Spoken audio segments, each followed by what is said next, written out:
Of this year's conference, Africa's parliaments at the forefront of addressing existential global challenges, food insecurity, climate change, and youth employment. Over the coming days, we will engage in meaningful discussions, workshops, and committee meetings to strengthen our legislative frameworks, promote good governance, and ensure sustainable development across our member states. Food insecurity stands out as one of the most pressing challenges facing our continent. And despite Africa's vast agricultural potential, millions of our people still go hungry.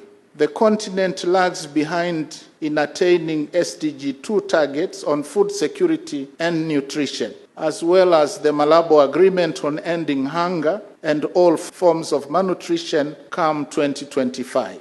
In this regard, the strategic role of parliaments is to urge and vote for enhanced public investments in agriculture and supportive sectors in terms of budgetary resources for increased supply and access to farm inputs, infrastructure, and services.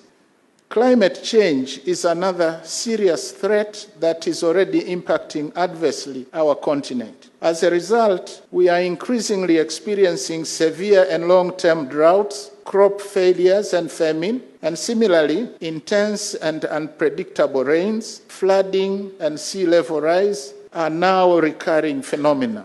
In this regard, parliaments and parliamentarians are duty-bound to ensure that concrete measures are taken by governments and other stakeholders to address the climate crisis through implementation of robust mitigation and adaptation measures, including adoption of green technologies. Apart from allocating a commensurate share of budgetary resources for national environmental protection programs, parliaments ought to hasten ratification and implementation of international agreements, notably the Paris Agreement and the Doha Amendment to the Kyoto Protocol. The prevailing underemployment and lack of employment prospects for the youth in African countries are driving the young people to migrate to urban centers or overseas, even in very dangerous circumstances. As a result of unemployment frustrations, the youth have become prone to extremism propaganda and even joining political riots. Under the above circumstances, parliaments are duty-bound to voice the plight of the youth,